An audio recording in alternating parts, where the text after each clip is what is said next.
The train cut across the crimson desert like a silver snake fleeing dusk. Dust rose behind it in long sighs, and the sky above it turned gold to ash, as if the sun were dying slow and deliberate behind the ragged hills. Inside, the Pullman car rocked with a quiet rhythm, the kind that lulled most passengers to sleep or card games. But she didn't blink.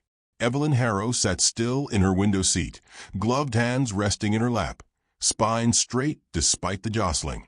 Her black velvet hat cast a shadow across her face, though her eyes, blue, steady, sharp as frost, never left the horizon. She wore mourning like armor. The dress, the veil tucked back, the air of someone who had buried more than she dared name. Yet her beauty didn't wilt under grief. It gleamed, untouched, like a diamond forgotten in a drawer. Across the aisle, a child whispered to her mother, asking if the woman in black was a ghost. The mother hushed him quickly, but Evelyn heard. She'd been called worse. Ghost wasn't far off. They said she'd inherited more rail land than any woman ought to hold. That her late husband, Charles Harrow, had died mysteriously on the day she refused to sell. That since then, her own family had treated her like a delicate fuse, kept close but never touched. Now, with boardrooms sharpening their knives, Evelyn had been sent west to rest. But she could feel it in her bones. This trip was not for healing. It was exile, or worse. When the train slowed at Drabone Crossing, her porter, an older man with a soft mustache and gentle hands, approached. "Miss Harrow, we're nearly there.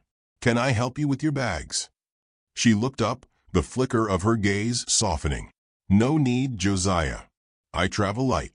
He nodded, though his eyes lingered. Folks always looked at her too long, either in fear or fascination, but Josiah's gaze held none of that. Just quiet concern, like someone watching a candle burn low. Outside, the station was more suggestion than structure. A sign leaned sideways in the wind, reading, "Drabone." Two cowboys smoked beside a shack, and a mangy dog blinked at the sun. The land stretched out flat, peppered with scrub brush, canyon edges yawning like mouths ready to swallow fools. Evelyn stepped down, boots crunching gravel. The air smelled like sunburned rock and old smoke. She didn't flinch. She'd been raised on polished floors, yes, but she learned long ago how to stand on uncertain ground. From the ridge above, hidden behind sandstone and wind, a man watched her. Danny didn't move. Breath shallow, body still, just as he'd been taught. A hawk wheeled above, calling once, but the woman didn't look up. He'd been given her name weeks ago. Evelyn Harrow. His employers, a set of men who wore suits like armor and smiled like blades, had spoken with dry mouths and bulging purses. They wanted her dead. Not quickly, but quietly. A fall, a disappearance. Something desert clean and untraceable. They said she was dangerous. But what he saw did not match the tale. The woman looked like grief had braided itself into her bones.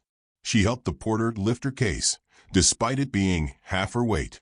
She tipped the local boy who offered her a drink, even though the water tasted of rust. Her eyes moved across the horizon like someone searching not for safety, but for meaning. Danny waited. He'd wait as long as needed. This wasn't a job for anger or impulse. It was supposed to be justice. His brother had died building her family's rails. His mother's land taken. His father's grave now lay beneath a telegraph line. He believed, once, that any hand tied to the Harrow name deserved what came. But as the wind stirred her skirts and she looked toward the hills with something like prayer in her stillness, he felt doubt snake through his certainty. She moved through town like someone who didn't expect kindness. She was not greeted. No one offered her a room, though she had the money. Her name carried weight, enough to make backs straighten, but not enough to open doors. Later that evening, she sat alone on the porch of the only boarding house willing to take her coin. Her gloves were off, pale hands wrapped around a chipped teacup. The sun had sunk, bleeding lavender and fire across the sky. Somewhere behind the hills, a coyote called once, then fell silent. Danny crouched just beyond the ridge, the butt of his rifle resting against his thigh. He watched her as others might watch a campfire, something that drew the eye without reason, that warmed without touch. He didn't understand the feeling. only that it kept his finger from the trigger. Below, she raised her eyes toward the mountains. Toward him, though she couldn't see. "Are you out there?" she murmured, voice barely louder than the wind. Then, almost impossibly, she smiled. Not the smile of someone amused, but the weary, knowing curve of someone who suspected the truth. "If they sent you," she whispered, "I won't run." Danny froze. Not from threat, but from understanding. This woman, this supposed heiress monster, did not beg. She waited. And in that moment, something shifted. Not between them. No, they had not met. But within him. The clean line of duty blurred. She was not what he'd been promised. And he was no longer certain he was what they'd paid for. He stayed until the moon rose silver and round. Until she went inside. Until the wind stilled. Then he stood, silent as shadow, and began walking down the ridge, not toward her, but not away either. The story had just begun, and it would not end the way they planned. The town was called Arid Mercy, though no one remembered why. There hadn't been mercy here in years, just the dry click of boots on dirt, wind-battered doors, and the slow decline of something once hopeful. The main street was short, lined with buildings that leaned into each other like drunks who'd given up standing straight. A saloon, a general store, a church with no roof. And now Evelyn Harrow. She stepped off the creaking wagon that had carried her from the train stop and surveyed the place with quiet resignation. Her dress was too fine, her manner too careful, and she drew eyes like rain draws parched earth. The townsfolk didn't speak, but they watched, men on porches, women in bonnets, a few pale-eyed children hiding behind barrels. A tall rancher muttered something behind his pipe. The blacksmith narrowed his gaze and spat. Evelyn moved past them as if she hadn't heard a thing, though her spine stiffened the way a woman's does when she's used to being unwelcome. Danny watched from a stall across the street, half-shadowed in the livery barn. He had arrived the night before and paid for silence with the last of his bounty coin. No name, no questions. He wore a loose white shirt tucked into worn buckskins, his thick hair tied back at the nape. He watched her step into the dry sunlight with the same intensity he gave to wild horses, not fear, but deep study. She walked like someone carrying a burden no one else could see. The job should have been simple. Find the woman. Wait for the moment. Make it clean. Leave no trace. But there had been no moment. Not yesterday. Not this morning. Not now. Only fragments that didn't match the story he was sold. She walked to the general store first, not for spectacle, but because her boots were dusty and her canteen was empty. She greeted the clerk with quiet civility, asked about water, flour, matches. He barely looked at her. His wife gave a small snort and handed over a threadbare sack. On her way out, she stopped beside a boy crouched by the porch, maybe 6 years old, freckled and scowling. His basket of apples had spilled in the dirt, half the fruit bruised. Evelyn knelt. "May I help you pick them up?" The boy blinked. No one knelt in this town unless they'd been shot. She didn't wait for an answer. With care that defied her elegance, she began gathering apples, brushing the dirt gently, placing each one back into the basket. The boy just stared. When she stood, she offered him the last apple. "For your kindness in letting me help." He didn't smile, but he took it. Danny felt something unfamiliar stir in his chest. Not affection, not yet, but friction between what he expected and what she offered. He followed her quietly that afternoon, not as predator, but as something in between. She made her way to the small house set aside for visitors. Dust coated the windows. Weeds leaned into the steps. Still, she entered without complaint. A man in her station would have turned up her nose. She merely unpacked a book and a bar of soap. By late afternoon, she stood outside, brushing the porch with a worn broom. Each stroke was slow, deliberate, as if dignity lived in doing things properly, even when no one watched. But someone did. Danny leaned against the barn rail, carving a small sliver of wood with his knife. A woman walked by and whispered to her friend, "That's the Apache I heard about. Dangerous sort." The other nodded. "Mercenary, they say." He heard them. He always did. It didn't matter. What mattered was the letter tucked inside his coat, creased from being opened too many times. Written English, sealed with the ink of the Weatherby Rail Syndicate. A request formally. A removal quietly. Evelyn Harrow, a threat to family assets. Dangerous in her stubbornness. Interfering with new lines. Unwilling to sign papers others bled for. He had accepted because of his brother. Sonny had died laying track for those very lines. Promise pay, given silence. His bones now beneath a twisted rail no train dare cross. The Harrow name was carved into that tragedy, whether she held the knife or not. But guilt was a slippery thing. What if he struck down a woman who bore only the name? That night, the saloon buzzed faintly. She did not go there. She sat on her porch with a candle flickering beside her, reading from a small leather-bound journal. Not the type to pass time. The type that holds loss. Her eyes flicked from page to horizon, back to page. Danny stood beside his horse, brushing it slowly. His movements were practiced, but his mind was far from the animal. He kept her in his periphery. Then came the moment. A wagon creaked into town, heavy with crates and driven by two pale men who grinned too wide. Weatherby men. He knew the type. Corporate thugs in dusted hats, wearing revolvers like props. They asked for Evelyn. She didn't flinch when they approached, just closed her book and met them at the edge of the porch. We were sent by your family. Thought you might need help signing those rail deeds. Her hands folded. Calm, proper. I'm not signing anything. Well now, said one, drawing closer, that's mighty ungrateful. She didn't back up. Danny's hand moved to his belt. He didn't draw. He didn't need to. His presence behind them was enough. The taller one turned. You lookin' for trouble, Injun? Danny didn't answer. Just stared. Hard enough that the man looked away first. Evelyn didn't speak, but when she stepped off the porch and stood beside Danny, the message was clear. She had no allies, but she would not bow. The men left after a few stilted threats and false smiles. The wagon turned. The dust settled. Evelyn stood in silence for a long moment. Then, quietly, to Danny, without looking at him, thank you. He didn't nod, just returned to brushing his horse. Later, when the sky burned orange and the air grew still, she placed a flower on her porch rail. Wild, plucked from the canyon edge. A gesture, not a decoration. And for the first time, Danny thought, this was not a woman who had ever been cruel. Just a woman left too long among wolves. He didn't report back that night. He didn't sharpen his blade. He simply sat beneath the stars, beside the fire, and listened to the quiet. And for the first time in many years, he wondered what it might feel like to let an oath die gently, like a leaf falling instead of being ripped away. The wind shifted, and somewhere deep inside the silence, a new kind of choice began to bloom.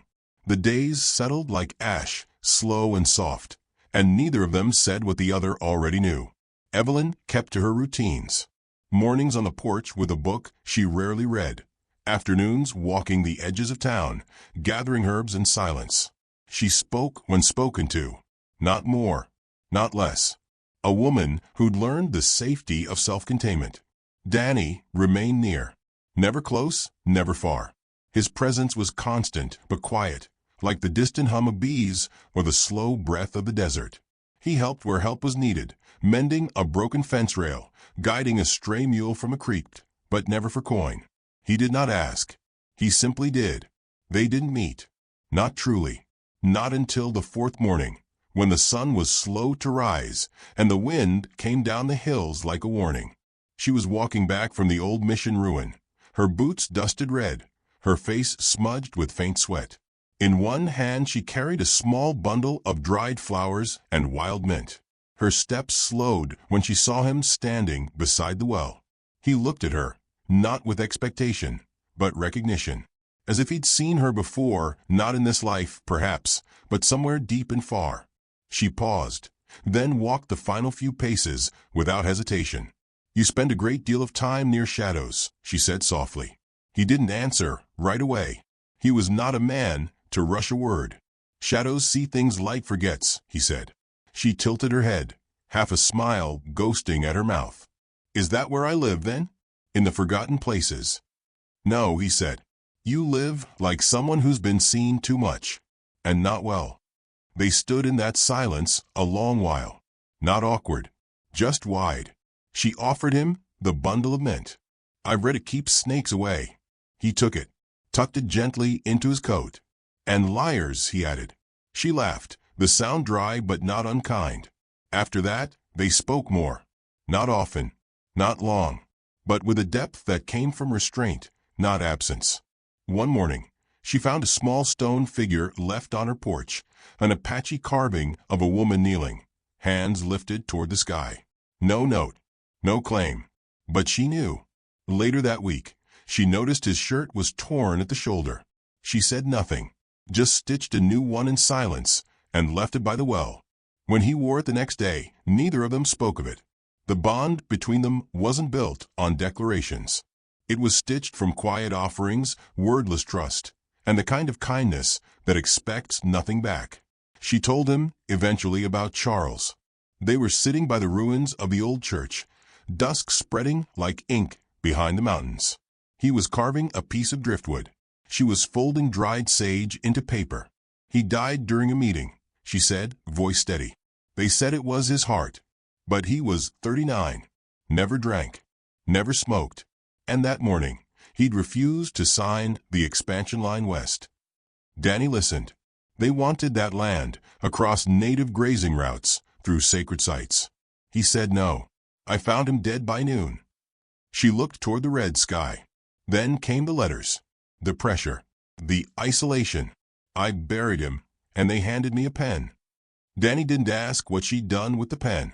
She told him of the child, too, though her voice broke when she did. Not loudly, just a single fracture in a single sentence. 4 months in, a girl, they said. I carried her in secret, and lost her in silence. He looked at her then, not like a man trying to fix a thing, just one who would not turn away. She was not soft, but her grief had made her honest. When she asked about him, he was slower to share. My brother died laying their rails, he said, low. They told us we'd be paid. They told him he'd have land. When he asked too many questions, the night came, and in the morning he was gone. He told her how they buried his name under paperwork, how his family was pushed, watched, erased, how his people had been treated like wind-blown brush, something in the way. And when they offered me coin to kill you, he said, eyes steady, I thought it was justice. Her gaze didn't flinch. And now, I don't know what it is now, he answered, but it is not justice. She closed her eyes. I am not blameless. No, he said, but you are not the one who signed their deeds in blood. She breathed, slow and long, and the canyon seemed to breathe with her. After that, they began doing things together, not as lovers, not yet, but as those who had stopped pretending to be strangers. They repaired a broken windmill for a widow raising her grandsons. She brought rope. He brought tools. They worked without much talk, but with a rhythm that felt old, like music remembered. She baked corn biscuits. He brought venison. They shared it beneath the cottonwoods. At night, sometimes, they sat beneath the stars. He told her stories from his people, not legends, but truths wrapped in shape and sound. She listened with both ears and all her heart. They didn't reach for each other, but they leaned closer. One evening, Evelyn opened her book and found a pressed flower between the pages. Not one she had picked. A white desert bloom, delicate, unfamiliar. She looked up. He wasn't there, but the breeze carried his presence. It was not love, not yet, but it was safety. And for a woman who'd known the world's cruelty in every form, being seen gently was a beginning more precious than romance. She stood at her window late that night, looking toward the hills. He stood at the edge of the ridge, watching the light in her room flicker like a star unsure if it wished to shine. Some stories do not explode. They unfold.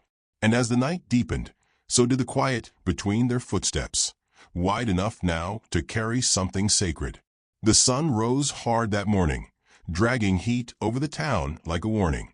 Even the wind held its breath. Birds did not sing. Dogs paced fences.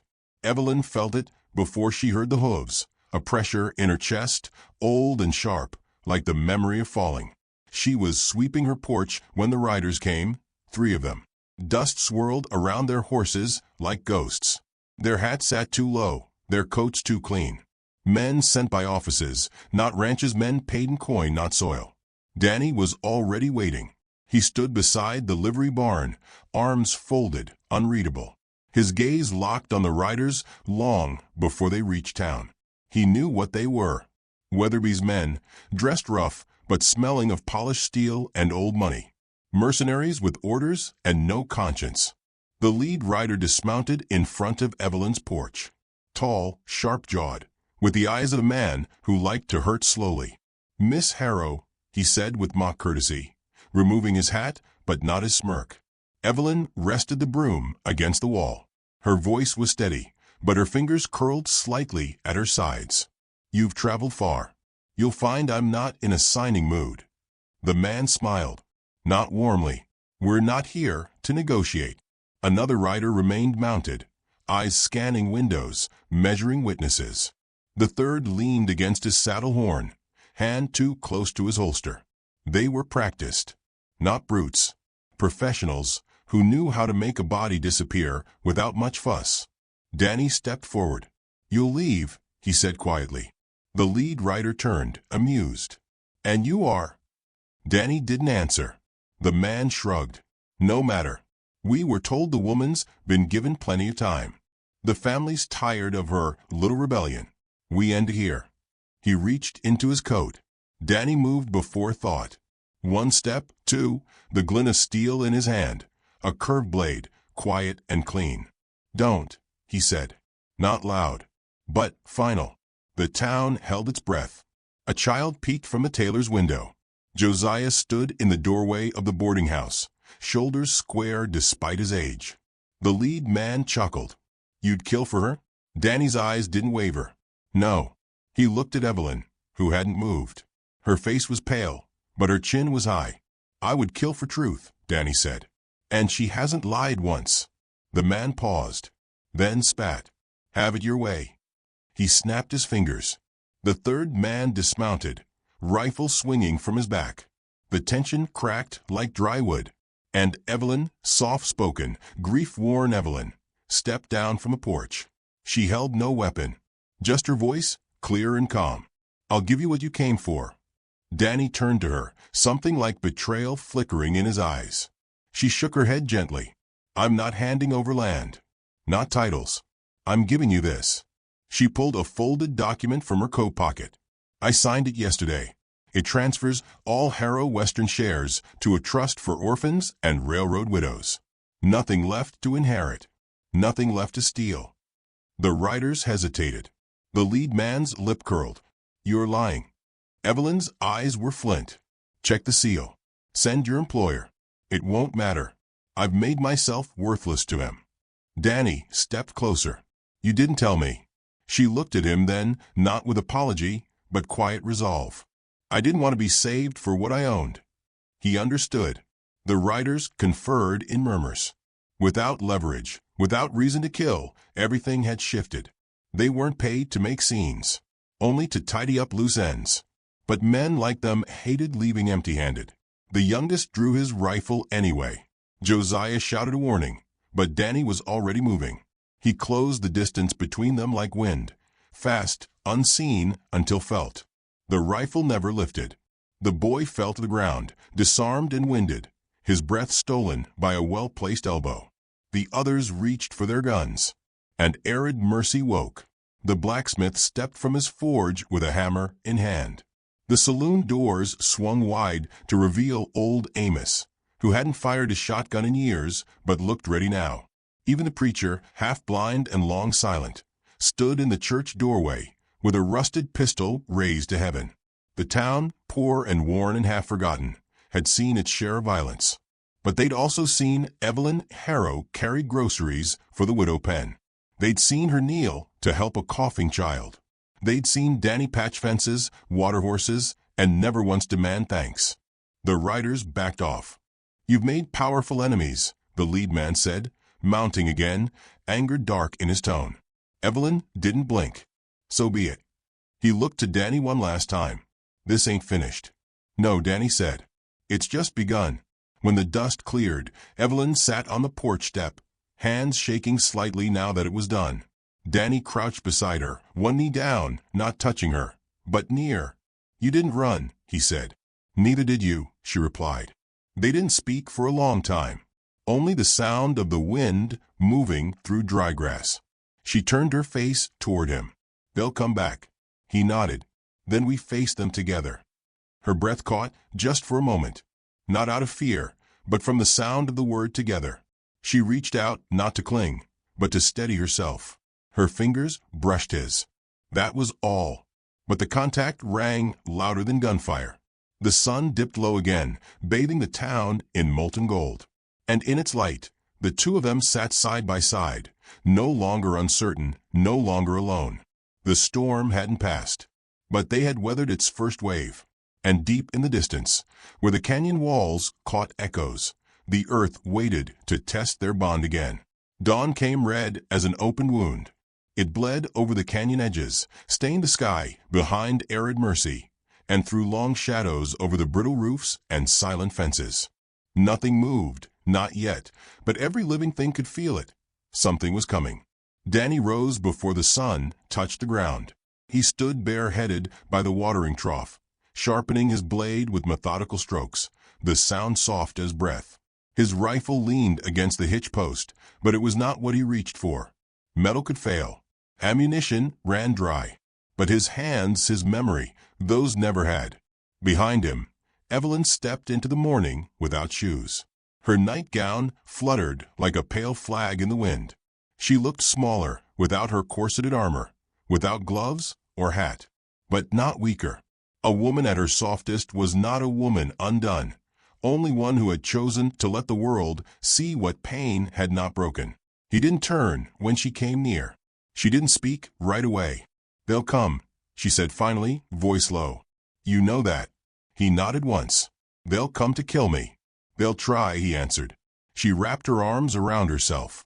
"And you'll stand in front of me again?" "No." That made her look at him. "I'll stand beside you," he said. The stillness between them stretched. Then slowly she nodded. Not in gratitude. In agreement. A warrior's vow in silk. By midday, the dust rose on the horizon again. Different riders this time. 5. Maybe more behind them. Dressed for war, not intimidation. Black dusters. Fresh bullets. Their horses foamed at the mouth. No warning this time. No letters. Weatherby had sent his answer. He would not lose his empire to a woman and a ghost. Danny met them at the canyon trail just beyond town, where the earth narrowed and the rock faces leaned in like listening gods. He had led them there on purpose, out of sight of homes and children. He waited with the sun at his back and his knife at his side, his rifle silent and slung across his chest. The lead gunman, older, mean-eyed, with a snake tattoo on his neck, pulled up short. "You again." Danny didn't move. "You were warned." The snake man smiled, teeth stained from chewing leaf. "We don't take orders from mercenaries." "No, but maybe you should take advice from men still breathing." The first shot came from the ridge. It wasn't Danny who fired it. It was Evelyn. She had taken the preacher's old rifle, cleaned it for hours the night before, asked no questions. Now she was high above, crouched in the rocks, hands steady despite the tremor in her chest. The bullet struck the dirt near the second rider's feet. Not fatal. Intentional. A message. Back down. You are seen. They didn't. Chaos bloomed like fireweed. Guns roared. Hooves screamed. Danny moved like smoke, disappearing between boulders, reappearing behind them. His blade sang once, twice. One rider fell, before he knew where the strike came from. Evelyn reloaded slowly. She fired again. This one struck a man's shoulder, spinning him off his horse. She didn't look away, didn't flinch. The woman they had tried to erase now wrote her own justice in lead. The canyon echoed with fury. Danny was hurt, grazed along the ribs, but he didn't stop. Blood soaked into his sash, but his breath stayed even. He didn't fight to kill. He fought to end it. The snake-necked man turned, aimed for the ridge. He'd seen her now, knew the threat. He raised his revolver, grinning. Danny threw his last knife before he had time to squeeze the trigger. It struck the man's forearm. He screamed. The shot went wide. The canyon wall exploded in dust. Evelyn dropped behind cover, heart in her throat. The remaining riders scattered. Some fled. One tried to charge again, rage driving reason from his face. Danny met him head-on. They wrestled to the dust, fists breaking teeth, knees slamming into bone. No art, just survival. The man reached for his gun. Danny grabbed a stone and brought it down once, hard. Then silence. Only wind again. Evelyn climbed down the ridge slowly, legs shaking with every step. She reached him just as he stood, blood on his shirt, dirt on his face, but eyes clear. Alive. She touched his side gently. "You're bleeding." He looked at her with something fierce and quiet. "So are you," he said. And he meant her soul. She rested her forehead against his chest. He let her. Neither wept. Neither spoke of love. Not yet. Not there. Later, the townsfolk found them walking back into arid mercy together. Danny limping, Evelyn holding his weight without complaint. Josiah took one look and ran for clean water and gauze. The blacksmith stood in silent salute. That night, the fire in the boarding house hearth burned hot. Danny sat shirtless, his wound cleaned and stitched, a blanket draped over his shoulders. Evelyn sat beside him, eyes soft, hair down, hands folded in her lap. She turned toward him. "They'll send others," she said. He nodded. "I'll be ready." "So will I." A long silence passed. Then she whispered, "You could leave, you know. This isn't your fight." He looked at her. "It is now." A pause. A breath.